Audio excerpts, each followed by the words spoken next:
Hola, bienvenidos a la semana 3 de la materia de metodología jurídica. En las semanas pasadas hemos revisado qué es el concepto y una forma de acceder al conocimiento que es la lógica. Esta semana ya vamos a aterrizar un poco más este tema a través de las corrientes epistemológicas. ¿Qué es la epistemología? La epistemología, a grandes rasgos, es la teoría del conocimiento. Es muchísimo más complejo que eso, también depende mucho de los puntos de vista filosóficos con los que se trate, pero para nuestra materia nos interesa tener muy claro simplemente qué es la teoría del conocimiento. Estudia la forma en que se adquiere el conocimiento, las orientaciones, alcances y las limitaciones del conocimiento que vamos creando. O sea, no solamente se encarga de ver el conocimiento, sino es cómo actúa este conocimiento bajo ciertas circunstancias. Teniendo como muy claro este concepto muy general, entonces podemos decir que la epistemología tiene tres enfoques. Los tres son filosóficos, dos de ellos puramente filosóficos y uno ya tiene que ver con más materias. El primero, como podemos ver aquí, es la búsqueda de respuestas fundamentales para el humano, que son las bases previas al conocimiento. El segundo, que es en el que vamos a estar como más enfocados a lo largo de nuestra materia, es también puramente filosófico y es la búsqueda del conocimiento.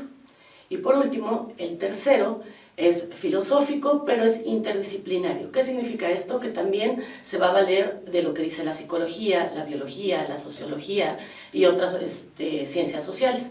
Y busca revelar los procesos de creación, de transmisión y de aprehensión del conocimiento. ¿Cuáles son las diferencias de estos enfoques? El primer enfoque solamente es como, pues sí, sabemos o entendemos que hay un conocimiento y eso es suficiente. El segundo enfoque es un enfoque en el que se va a tener un método para crear conocimiento. Y el tercer enfoque es mucho más complejo porque le interesa a este enfoque no solamente cómo crear conocimiento, sino cómo el humano, como es biológicamente, adquiere el conocimiento.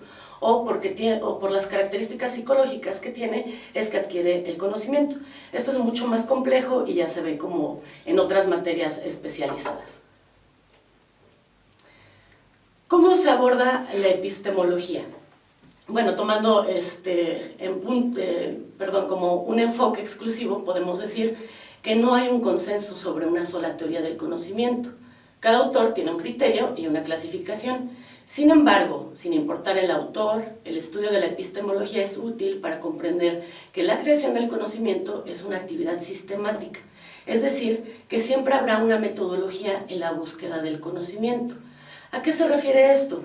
Que siempre tenemos que tener en cuenta que aquellos que se dedican a la epistemología, es decir, a la teoría del conocimiento, pues van a tener un enfoque característico o único por ser personas, ¿no?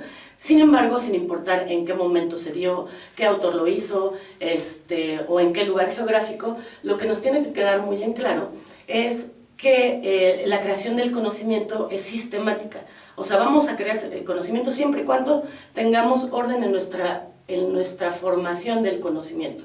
¿Y cómo vamos a hacer eso? Pues por medio de las metodologías. Una corriente epistemológica es un modelo que intenta explicar el fenómeno del conocimiento y consideramos para su conocimiento que hay un objeto, que hay un sujeto, que hay una representación y una operación. Este esquema que aparece aquí lo retomamos de la filosofía, espero que recuerden esa parte, en la que decíamos que para la creación del conocimiento siempre tenía que haber estos elementos. Lo retomamos porque también la epistemología es parte de la filosofía y es parte de nuestros métodos para ir haciéndonos de información y de conocimiento. Ahora, estas corrientes epistemológicas van a tener mucho que ver en cómo estos elementos van a ir interactuando. Entonces, vamos a tener un sujeto que va a contemplar, pues sí, un objeto, o a lo mejor va a haber un objeto que después de mucho tiempo va a estar considerado por sujetos que desconocemos. Y todo para crear representaciones sobre ese objeto. Y la forma de crear esas representaciones, que son las operaciones, aquí las veríamos como los métodos. ¿Cuáles son los métodos para que nosotros vayamos creando definiciones de estos conceptos? Eso sería nuestras metodologías y estaríamos como en este ciclo de la lógica, ¿no? Bueno, para las corrientes epistemológicas de todas las materias, o sea, cuando nos referimos a la teoría del conocimiento, hay muchas. Luego, cuando nosotros nos referimos a la parte jurídica, también hay muchas, pero nos interesa, o me van a interesar en este curso, que a ustedes les quede muy claro dos corrientes. Una que es todas las teorías objetivistas y otra que va a ser todas las teorías subjetivistas. ¿Cuáles son las teorías objetivistas? Bueno, pues estas sostienen que la realidad o existencia de los objetos es independiente de las creencias u opiniones de los sujetos, mientras que las teorías subjetivistas reducen la realidad o la existencia de los objetos a la realidad de los estados o actos mentales de un sujeto. Suena un poco complicado, pero no, es muchísimo más simple que eso. Las teorías objetivistas son las que van a estar centradas en el objeto, es decir, que nosotros al crear conocimiento nos va a interesar el objeto en sí, sin que nadie lo vea, porque existe nada más. Entonces nosotros podríamos pensar a lo mejor en que queremos conocer, no sé, un tipo de reacción química, ¿no? Entonces a partir de la observación se va a crear ese conocimiento, para dar un ejemplo. Mientras que las teorías subjetivistas, y este conocimiento o todo lo que se va a hacer alrededor de este objeto para conocerlo, no va a importar quién lo vea, quién lo observe, quién lo haga. O sea, el sujeto va a ser diferente, porque todo lo que se rescate sobre la experimentación o las cosas que se van conociendo del objeto, las pueden conocer otros sujetos y retomarlas. Bueno, y las teorías subjetivistas van más centradas a lo que el sujeto en sí ve, observa, siente. Estas teorías son como más complicadas porque tienen que ver con la percepción individual, y esa percepción individual siempre está influida por muchos factores externos al sujeto. Entonces, para dar un ejemplo, las teorías subjetivistas van más enfocadas a crear conocimiento de cosas que no son tangibles. Por ejemplo, la justicia, que es un excelente ejemplo, es muy difícil crear conocimiento de él solamente por el objeto en sí, ¿no? O sea, hay cosas jurídicas que no van a tener una representación material y entonces vamos a apelar a las teorías subjetivistas para poder explicarlo, que son entonces en las que el sujeto va a ser lo más importante en el alcance del conocimiento. Estas teorías o estas corrientes epistemológicas, como les dije hace un momento, sirven para muchas áreas de la ciencia, para muchas áreas del conocimiento en general, y nosotros en siguientes cursos, en siguientes temas, vamos a verlas enfocadas específicamente en el derecho. Entonces, por ahora, nos vamos a quedar solamente con estas dos diferencias, con estas dos corrientes, y bueno, ¿por qué nos interesa la epistemología? ¿Por qué nos va a interesar a nosotros, juristas que estamos estudiando derecho, qué es la epistemología? Bueno, pues porque conocer las teorías del conocimiento nos va a ayudar a crear conocimiento. Bueno, ahí lo dije mal. Conocer las formas en que se crea el conocimiento.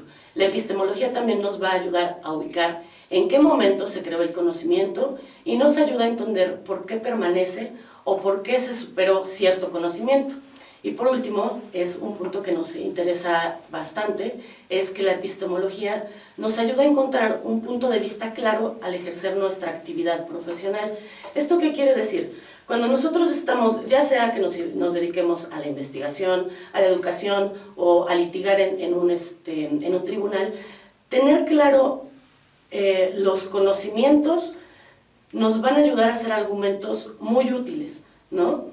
Y esos argumentos nos van a ayudar, claro, para crear más conocimientos, si es que estamos en el área de la investigación, nos va a ayudar a ser muy claros con nuestros alumnos, si es que nos vamos a dedicar a dar clases, o nos va a ayudar a defender a nuestros clientes en el tribunal, teniendo bien claros los puntos de vista de las leyes que nosotros estamos utilizando y estamos interpretando.